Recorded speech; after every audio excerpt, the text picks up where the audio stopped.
Bonjour à tous, ici Falacon, serial entrepreneur investisseur et auteur du blog Réussir au Canada.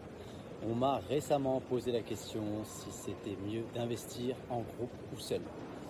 Alors avant de continuer la vidéo et pour ne rien manquer des autres épisodes, première chose, abonne-toi sur les réseaux sociaux et deuxième chose, mets un like sur cette vidéo pour rendre la vidéo visible aux personnes intéressées par ce type de contenu.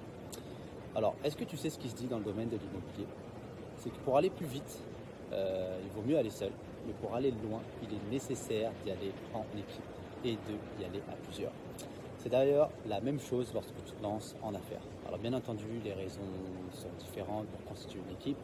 Certains le font parce qu'ils n'ont pas assez de capital de départ, d'autres parce qu'ils le font parce que c'est un premier investissement dans l'immobilier. Mais ça peut aussi être, la raison c'est qu'une personne a un mauvais crédit ou ne veut pas avoir à stresser, à faire l'opération seule ou encore à gérer des locataires. Le plus important dans tout ça, c'est vraiment de connaître tes propres besoins. Et si tu t'entoures d'une équipe, assure-toi vraiment de savoir la raison de chacun. Conseil simple mais essentiel, pas vrai?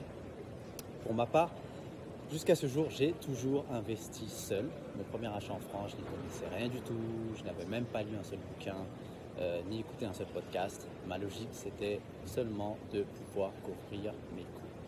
Tout s'est enchaîné plutôt rapidement, j'ai fait des visites d'appartements en juillet, j'ai visité en août et j'ai signé un locataire au mois de septembre. J'avais juste envie d'entrer dans le jeu et surtout de ne pas rater la rentrée étudiante en septembre.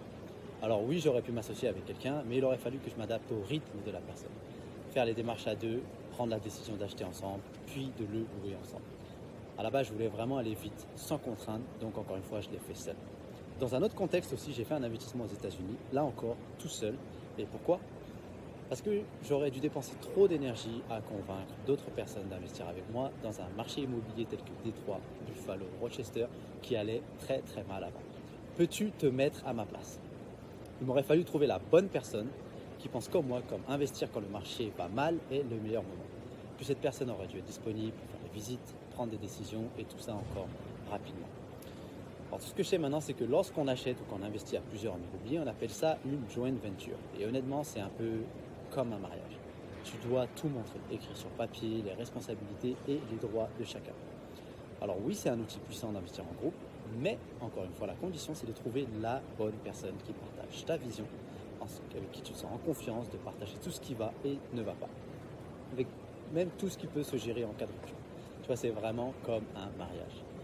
Alors je me rends compte maintenant que souvent les personnes veulent se lancer en groupe, que ce soit dans l'immobilier ou même monter un business. Mon conseil encore, c'est assure-toi qu'il y ait une vraie synergie. Il ne faut pas oublier qu'un partenariat business, c'est comme une relation proche, une relation entre personnes.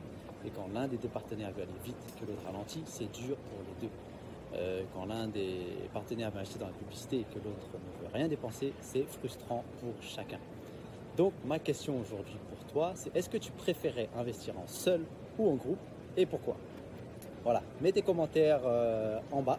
Il n'y a pas de bonne ou de mauvaise réponse. Tout ce qui compte, c'est que tu sois conscient de tes besoins et de ta situation actuelle. Alors prêt? Vas-y, partage-toi en commentaire. À l'époque où je suis en train de vous parler aussi, je commence moi à investir en groupe, donc je vais vous raconter tout ça dans les prochaines vidéos.